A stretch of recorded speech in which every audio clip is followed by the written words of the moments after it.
Então tá bom, estamos aqui novamente para fazer uma aula de exercícios, querido Vinícius Castanho, que está no backstage. Hoje eu espero que vocês peguem os erros de vocês, os erros tipo 1 e tipo 2, e saiam daqui com isso resolvido. Então, na aula de erro tipo 1 e tipo 2, a gente já vê. Eu sou Thiago Marum e vem com a gente logo depois da vinheta que eu já te conto tudo. Vai, tá pesada essa vinheta, tá pesada, vai.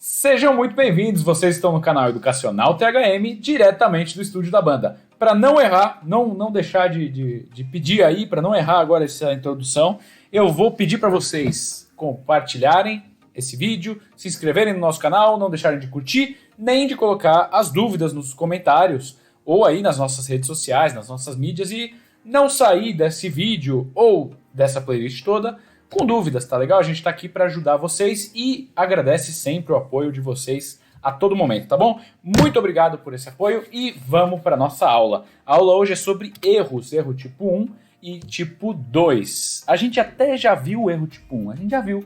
Só que a gente não nomeou dessa forma, Vinícius Castanho. Sabe por quê? Por quê? Porque confundiria, já é muita informação, teste de hipótese, H0, H1, tem gente que chama H0 de H0, já muda todos os nomes, aí tem significância, aí tem distribuição amostral, aí tem o estimador, justo, eficiente, distribuição de não sei o quê. Então tá bom. Depois de uma sequência de aulas, né, com teste de parâmetro lá da proporção, né, teste da proporção, depois teste da média, com cada aula dessas com exercícios, agora a gente já entendendo como é que funciona rejeitar um teste, não rejeitar um teste, o que é um teste, como que a gente usa as estatísticas dele e tudo mais. Agora a gente vai ver o erro do tipo 1 e tipo 2. O erro que a gente comete, né, ao aplicar um teste, tomando uma decisão que pode ser errada. Então, para não deixar dúvidas agora quanto a isso, você aplica lá um teste e toma uma decisão. É para isso que serve estatística inferencial. Você não tem o parâmetro da população toda, o seu universo amostral, o seu espaço amostral. Você extrai um pedaço da amostra ali, chamado amostra, né, um pedacinho da população, e você estima umas coisas e usa essa inferência com os nossos testes para tomar decisão. Rejeito, não rejeito, H0, mas no fundo, você descobriu, se você queria provar algo, você descobriu o que você vai fazer a partir dali, certo? Eu posso estar tomando uma decisão errada? Posso, claro que posso. Qual que é a diferença então? Mas Thiago, se você pode errar, por que você usa o teste? Porque a gente controla o erro que a gente aceita. É por isso que estatística inferencial é utilizada. Então, quando eu tenho um intervalo de confiança, eu sei que 95% das vezes vai cair lá dentro, né? Eu controlei que a confiança era 95%. No teste de hipótese, a gente usa o conceito de significância. A gente falou bastante disso no primeiro vídeo dessa série de testes de hipótese. Se você está com dúvida, volta lá. Ou olha na nossa apostila também. Na apostila tem um capítulo mais bem descrito ali e tal. Também dá para tirar essa dúvida.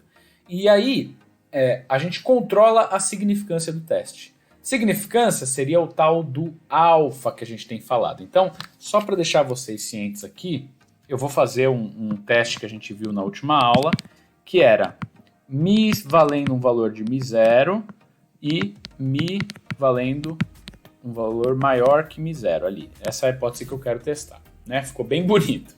E aí eu tenho um x barra crítico ali, um valor de barreira que a gente viu como calcula e tudo.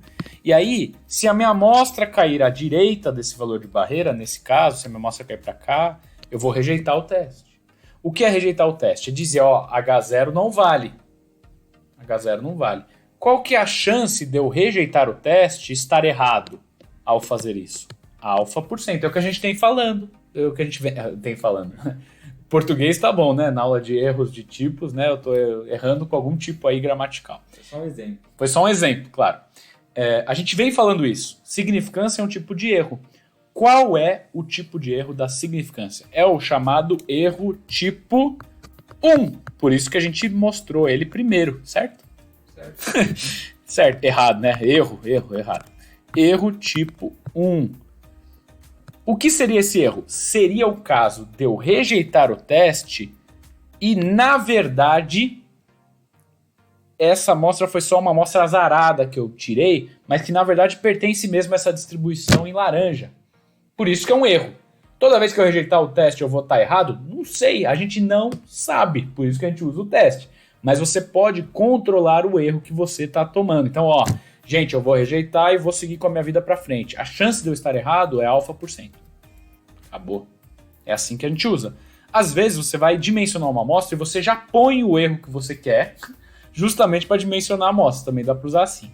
Então, o erro tipo 1 é a chance de eu rejeitar o teste, rejeitar H0. A minha decisão vai ser rejeitar H0. Aí, agora sim, essa tabela começa a fazer sentido. A gente tem lá, rejeitar H0 na linha é a decisão que eu tomo. Então, o erro tipo 1 é quando eu rejeito H0, mas na verdade a H0 era verdade. Ela era verdade, a média mesmo daquela população é M0. Então, tudo que a gente tem feito até o momento tá nessa caixa aqui, ó, erro tipo 1. Certo? Muito bem.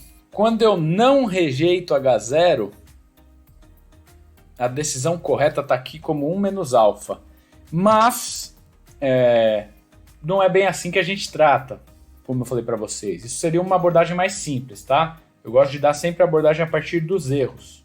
Então, se você vê essa tabela em algum momento por aí, não vai assumindo que 1 menos alfa é uma confiança. A gente pôs aqui justamente para mostrar que vamos tomar cuidado aqui, né? Se a minha decisão foi não rejeitar H0, qual que é a chance de eu estar certo a não rejeitar H0? Não sei. Não sei, é inconclusivo. Por que eu não sei? Vamos pensar um pouquinho. Não rejeitei H0. Deixa eu colocar aqui, ó. Beleza. Não rejeitei, então minha amostra, na verdade, caiu. Deixa eu até pôr a amostra de outra cor. Minha amostra caiu para cá, assim, ó. Ela caiu aqui. Então não rejeitei teste. Mas, contudo, porém, entretanto, todavia, essa amostra ela pode ser proveniente de uma outra população que tinha uma média maior que M0, que é o que a gente estava testando, né? Tipo, aqui ó, Mi maior que M0, já estava desconfiando que podia ser de uma outra população. Vamos imaginar que esse Mi maior que M0 é uma outra distribuição aqui, mas que para esse mesmo valor de barreira, ó, é como se eu tivesse um teste à esquerda agora, numa outra distribuição. Então, ó, vou colocar aqui, ó, Mi1, sei lá. Mi X, vai ficar qualquer valor aqui. Mi X, qualquer. Mi X. Pode ser que esse valor esteja tão à esquerda aqui. Então, eu disse, olha, minha amostra pertence a Mi0, mas na verdade ela pode pertencer ao Mi X, a uma outra população. E aí como é que fica? Eu teria um outro erro. O erro de não rejeitar H0. Então, não rejeitei H0. Mas H0 ser falsa. É o erro do tipo 2. Eu vou pôr até em verde, que é o nosso erro que eu estou mostrando aqui. Percebam que para olhar o erro do tipo 2, não sei porque ele gostou do azul, não mudei a cor. Percebam que para falar de erro tipo 2 eu preciso de uma outra distribuição. Para precisar de uma outra distribuição eu precisaria do valor do Mi de X. E a gente não discutiu isso, a gente não tinha dois valores, a gente tinha um aceito atualmente e estava suspeitando que o valor podia ser maior. Então é por isso que quando você tiver em testes de hipótese de uma população, né, de um parâmetro, na verdade, um parâmetro da população, você não vai olhar muito o erro do tipo 2, porque você precisa de um outro valor para poder compará-lo. E é por esse motivo de, quando eu não rejeito o teste, eu tenho que olhar um outro tipo de erro, que a gente está falando, não rejeitar o teste é inconclusivo. Por quê? Porque a gente sempre vai estar na curva laranja, querendo saber o alfa, com um valor de barreira que só olha a coisa aqui, ó. Se está à esquerda, rejeito, se não está, não rejeito e inconclusivo. Por quê? Porque eu teria que analisar uma outra população para ter ideia do quanto eu estou certo ao não rejeitar H0. E aí é complicado. Vamos, com toda a calma do mundo, agora recapitular então. Vou até recapitular fazendo um diagraminha de novo. Eu tenho lá uma hipótese original nula. Eu estou dando sempre o exemplo à direita, mas ele pode ser à esquerda, pode ser de diferença. E aí eu tenho um valor crítico de barreira. O que eu controlo efetivamente? Se o meu teste é rejeitado, se o valor amostral cair para cá, eu controlo o erro do tipo 1. É isso que a gente vai dizer. Rejeito o teste, tenho evidências estatísticas ao afirmar, babá, ao nível de alfa% de significância. Então, esse alfinho aqui que está aqui em cima é o quanto eu assumo, ao tomar essa decisão, que eu posso estar errado. A gente sempre falou disso. Teste de hipótese não tem a ver com confiança, tem a ver com significância. Quando eu não rejeito, então minha amostra caiu aqui, ó, eu teria que olhar se tem uma outra distribuição e o quanto que é a chance de eu dizer que a minha amostra pertence ao laranja e, na verdade, ela pertence ao verde. Eu teria que olhar o beta. Mas eu não tenho essa outra distribuição. E mais, essa outra distribuição ainda... Deixa eu fazer uma curva mais legal aqui. Pensa que se eu não estou ainda muito confiante dessa outra distribuição, ela podia estar... Agora sim, ela podia estar mais à esquerda e aí esse valor ia ter um certo nível de erro tipo 2, ou poderia estar mais à direita e aí ter um outro tipo de erro. Então, gente, moral da história. Para um curso de estatística inferencial mais clássico, a gente vai usar o teste de hipótese e vai fazer essa ideia. Rejeitei, muito legal, controlo o erro. Não rejeitei, não significa aceitar H0, não controlo o erro do tipo 2, o erro de estar ali, de não rejeitar. Não controlo nenhum erro. Então, moral da história, como que a gente usa o teste? A gente usa um teste para rejeitá-lo. Quando a gente não rejeita, é inconclusivo e tudo bem. E aí, se você estiver num contexto às vezes mais profissional, né? Aqui a gente fez questão de colocar essa ideia de que a decisão correta, ó, rejeitei H0, mas H0 era falsa. Isso não é tão direto assim, ó, 1 menos alfa, 1 menos beta. Depende das outras distribuições. Então, o que você quer controlar aqui é o erro do tipo 1 e o erro do tipo 2. Para depender do tipo 2, você vai precisar ter um outro valor ali, uma outra distribuição. Acho que no fim das contas aqui, o que eu quero dizer mesmo para vocês é: use o teste pensando que rejeitá-lo vai te dar mais robustez para tomar decisão. Não rejeitá-lo vai ser inconclusivo. Às vezes, na prática, tem gente que fala, quando eu não rejeito, eu tomo essa decisão assim, assim, assado. Verdade, mas é a pessoa tomando decisões a partir de não rejeitar o teste. Não é a teoria te garantindo um certo controle de erro, tá bom? Para deixar isso tudo claro, a gente vai fazer um exercício que contempla duas distribuições. E aí, já que a gente está falando de médias, não poderia ser diferente. A gente tem que ter um parâmetro, Vinícius Castanho. Que parâmetro que a gente usaria ali? Mas que coisa prática que a gente usa com média, por exemplo? Um X-barra, isso, mais aplicado à altura das pessoas. Nossa, como a gente tem uma questão nessa... Novo, né? É um exemplo muito inovador. E aí, vamos lá, um estudo pretende identificar se um grupo de indígenas pertence a uma determinada tribo. Sabe-se que os índios da tribo A possuem altura média de 120 centímetros. Enquanto... São baixinhos, são bem anões, né? 120 centímetros, 1,20 m. Enquanto os da tribo B possuem altura média de 1,45 m. Então, se eu tivesse aqui um estimador, né, um X-barra, e tivesse que traçar a distribuição amostral do pessoal da tribo A, ela teria uma distribuição normal, que é X-barra, né? X-barra tem distribuição normal, estaria com 120 centímetros. E o da outra tribo estaria ali com 145. Até aqui tudo bem. Tudo bem? Tudo bem. Errado. O desvio padrão nos dois casos é 40, então tá bom. A gente já tem um desvio igual, eu tentei fazer as curvas meio iguais aqui. Vamos supor que estão iguais. O critério de decisão é o seguinte, olha só, ele já deu uma decisão, é como se ele já tivesse dado uma barreira pra gente. Se para uma amostra de 100 pessoas, então, seguindo aquela ideia que eu falei na aula passada, de anotar o que o enunciado nos fala, N igual a 100. Se a gente observar uma média maior que 130, então vou colocar aqui o 130, considera-se que é da tribo B o grupo. Então, se passou do 130, eu já vou rejeitar que é da tribo A. Caso contrário, eu vou falar que é da tribo A. Então é como se eu estivesse falando assim, ó. Altura média das pessoas. O indivíduo pertence à tribo A. Beleza. Se ele pertencer à tribo A, então o x barra crítico está aqui.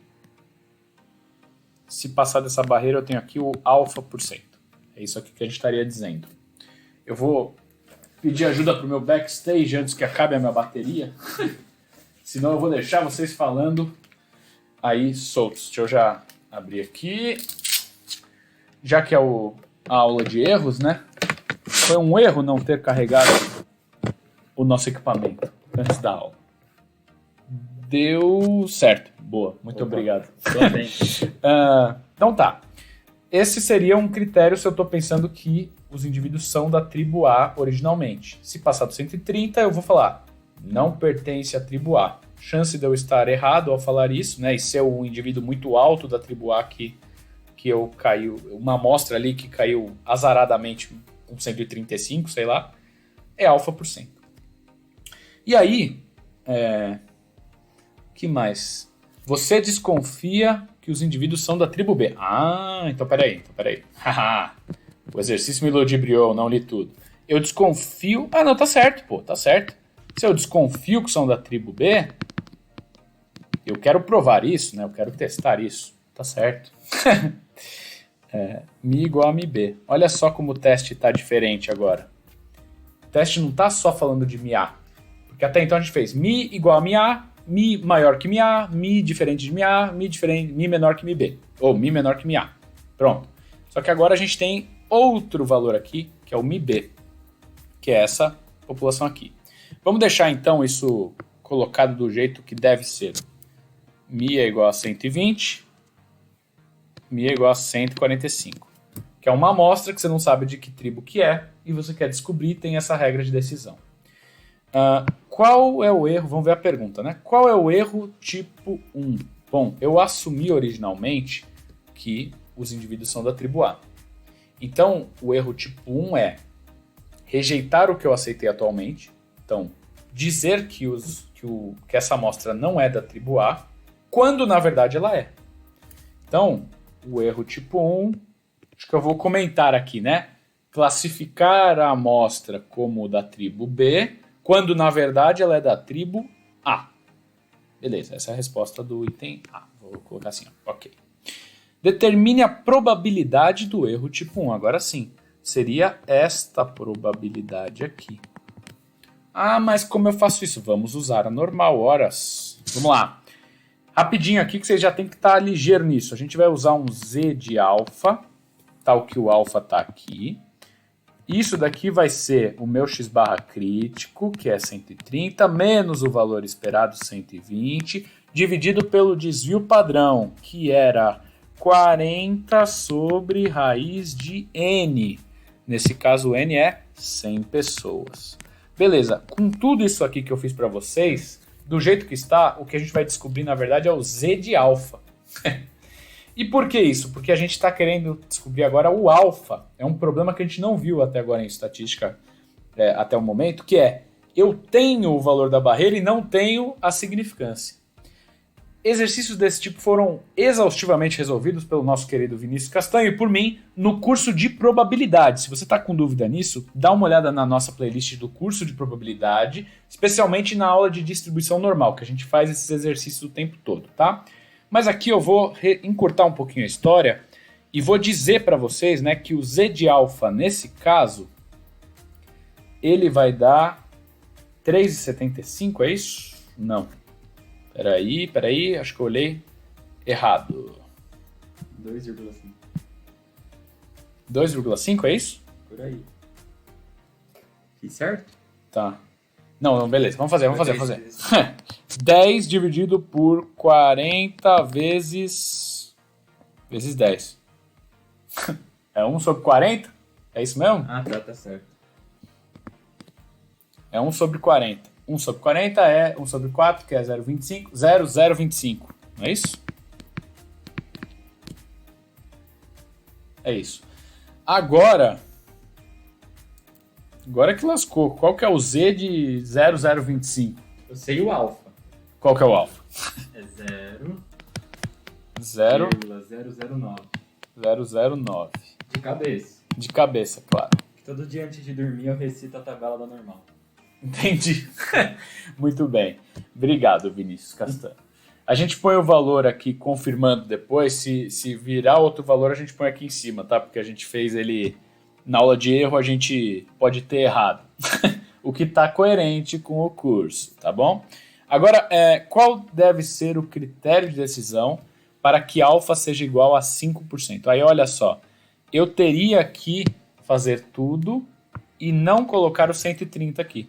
Eu vou colocar o z de 5%, que é 1,64, e onde tem 130, eu vou calcular o valor da barreira e eu vou descobrir o critério para que seja 5%. Beleza. Para o critério do enunciado, qual a probabilidade do erro tipo 2? Esse eu vou deixar para vocês fazerem, mas qual que é a lógica aqui? Eu tenho que olhar agora sobre a ótica, né, da distribuição 145, com a barreira no 130, e aqui eu vou ter o beta. Então vai ser a mesma coisa que a gente fez no item B, só que recalculado, olhando a distribuição em azul. Percebe que uma aula, deixa eu voltar aqui, vou deixar vocês fazerem, deixem nos comentários, a gente tem todo o gabarito dessa questão no nosso site, na apostila, né, de exercícios e no livro, ambos gratuitos aí, então não deixa de às vezes baixar ela, é só clicar no botão lá, clique aqui, não precisa cadastrar, não precisa fazer nada. Não sai dessa parte com dúvidas, né, mas deixa eu voltar aqui para conversar com vocês que uma distribuição normal já irritava muita gente. Por quê? Porque numa distribuição a gente já tinha o estimador, quando eu não conheço o desvio, quando eu conheço, tem o número de elementos da amostra, tem o erro padrão, tem significância, tem rejeita teste, não rejeita teste, são um monte de termos que a gente vem acumulando, né? Acumulando para cá, sempre para cá, que a gente vem acumulando nas nossas últimas conversas e que, beleza, vão ficando mais claros. Aí o que a gente fez hoje foi, alfa agora é o erro tipo 1. Se tem o erro tipo 1, tem o erro tipo 2. Que depende de uma outra distribuição. Então, se uma distribuição já irritava muita gente, duas talvez irrite ou confunda muito mais. Por quê? Porque você tem que estar com todos os conceitos muito bem claros. Então, se você não está com os conceitos bem claros, volta nos últimos vídeos, dá uma olhada, especialmente a partir ali dos estimadores, de eficiência, de distribuição amostral, de teste de hipótese, e fique com isso na mente, entendeu? Talvez o seu curso, se não for, salvo aí um curso de estatística ou de matemática mais refinadíssimo, você não vai cair nesse caso de duas distribuições normais. Você normalmente cai num teste só, que pode ter mais de um parâmetro. Não é isso que eu estou dizendo. Ele pode ser uma distribuição só, e aí você rejeita ou não o teste. Você não fica olhando para as duas simultaneamente como a gente fez aqui. Então tenha na cabeça que a moral da história é: quando eu rejeito um teste, isso me dá uma segurança de controlar o erro tipo 1. Quando eu não rejeito, isso é inconclusivo e eu deveria olhar o erro tipo 2, que depende de uma outra distribuição, para entender ali, quando eu não rejeito, a chance de eu estar errado e coisas do tipo, tá bom? Então, no mais é isso, já estamos estourados de tempo, eu estou acostumando aí de novo com as aulas de exercício, mas eu não me contento, eu tenho que explicar algumas coisinhas, mas a gente se vê no próximo vídeo para continuar nessa ideia de teste de hipótese para variâncias e depois tem os exercícios do nosso querido Vinícius Castanho. Então tá bom? A gente se vê no próximo vídeo, até lá, valeu!